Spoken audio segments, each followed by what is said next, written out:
Sir నమస్తే అండి, ఏం చేస్తుంటారు? నేను చార్టర్డ్ అకౌంటెంట్, ఆడిటర్.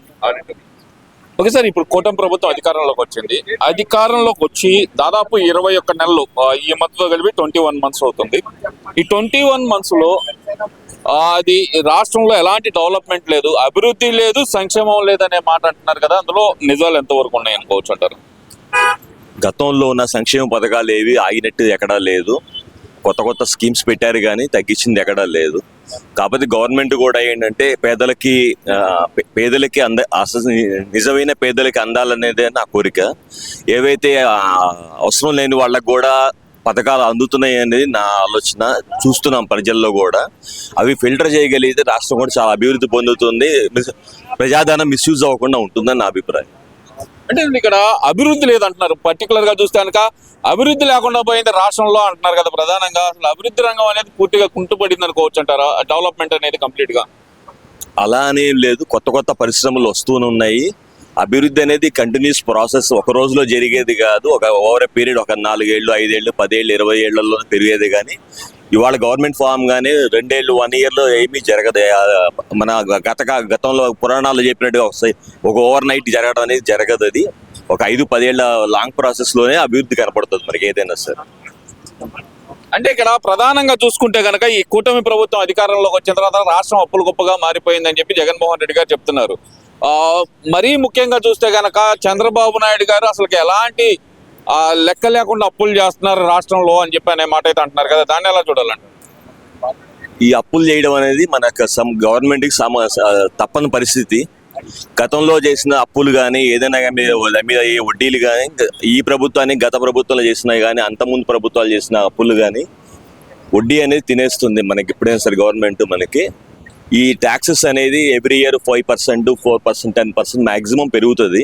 కానీ అప్పులు అనేది ఇంకెక్కువ పెరుగుతున్నాయి కాబట్టి అప్పులు చేయక తప్పదు. కాదే మన కామన్ మ్యాన్గా ఆలోచించాల్సింది ఏంటంటే ఆ చేసిన అప్పులు ప్రాపర్గా యూటిలైజ్ అయినాయా, వేస్ట్ అయినాయి అనేది చూసుకొని మనం ముందుకెళ్ళాలి. అంటే ఇప్పుడు ప్రాపర్గా యూటిలైజ్ అవుతున్నాయి అని మీరు భావిస్తున్నారు? అసలుకి ఈ కూటమి ప్రభుత్వం వచ్చిన తర్వాత, కూటమి ప్రభుత్వం కాదు, ఏ గవర్నమెంట్ వచ్చినా సరే ఉచితాలు పనిచేస్తుంది అని చెప్పి సమ్ ఆఫ్ ది ఎవరైతే ట్యాక్స్ పేయర్స్ ఉన్నారో ట్యాక్స్ పేయర్స్ మాట్లాడుతున్న మాట. అలాగే చూస్తే జగన్మోహన్ రెడ్డి గారు అయితే ఒకటే చెబుతున్నారు, ప్రభుత్వం వృధా ఖర్చులు ఎక్కువ చేస్తుంది అనేది. అందులో వాస్తవం ఎంత ఉందనుకోవాలంటారు? వృధా ఖర్చులు అనేది చెప్పలేము కానీ కొంత మిస్యూజ్ అయితే ఉండుండొచ్చు. నేను ఇందాక చెప్పింది అదే, మీకు ప్రాపర్ పర్సన్కి ఆ ఫలాలు అందాలి, సంక్షేమ ఫలాలు అనేది. కొంతమంది వాళ్ళకు కూడా అందుతుంది, అవసరమైన లేని వాళ్ళకు కూడా అందుతున్నాయి. అవి మిస్యూజ్ని ఆపగలిగితే గవర్నమెంట్కి ప్రజలకు కూడా ఆ రాంగ్ కంటెంట్స్ పోతుంది. ఈ 21 నెలల్లోనే ప్రభుత్వం మీద పూర్తి వ్యతిరేకత వచ్చింది, జంగిల్ రాజ్ అంటున్నారు ఈ ప్రభుత్వాన్ని అని చెప్పి జగన్మోహన్ రెడ్డి గారు చెప్తున్నారు. అది ఎంతవరకు వాస్తవం అనుకోవాలంటారు? నిజంగానే జంగిల్ రాజ్ లాగే ఉందంటారా రాష్ట్రం? I don't think so. అలా ఉండదు, అలా అయితే లేదు నాకు తెలిసినంత వరకు.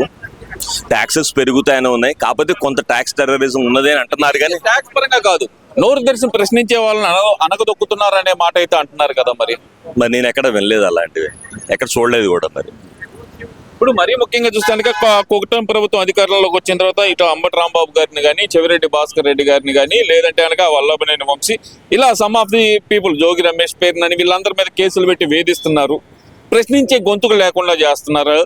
అదే మాకు ప్రతిపక్ష హోదా ఇస్తే కనుక అసెంబ్లీలో నిలదీస్తాం కదా అంటున్నారు కదా. మరి దాన్ని ఎలా చూడాలంటారు?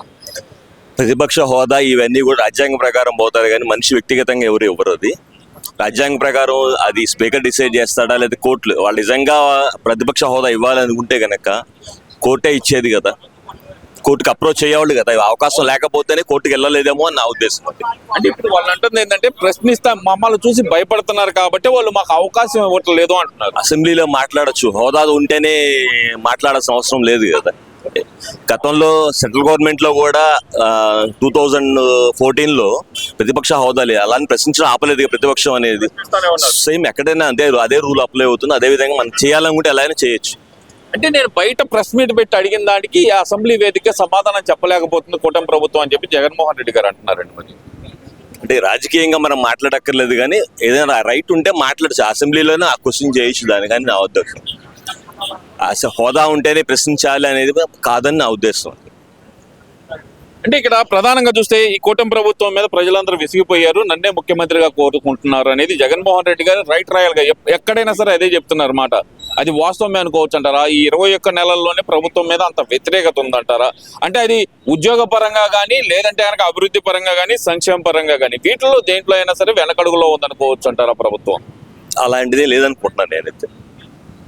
ఏదైనా 29లో డిసైడ్ చేస్తారు పబ్లిక్ ఏదైనా. 29 నాదే అధికారం, నేను వస్తే 2.0 పరిపాలన అనేది జగన్మోహన్ రెడ్డి గారు చెప్తున్న మాట. మరి ప్రజలు డిసైడ్ చేస్తారు. ఇవాళ ఇంకా 3 ఏళ్ళు టైం ఉంది, 3.5 సంవత్సరాల టైం ఉంది.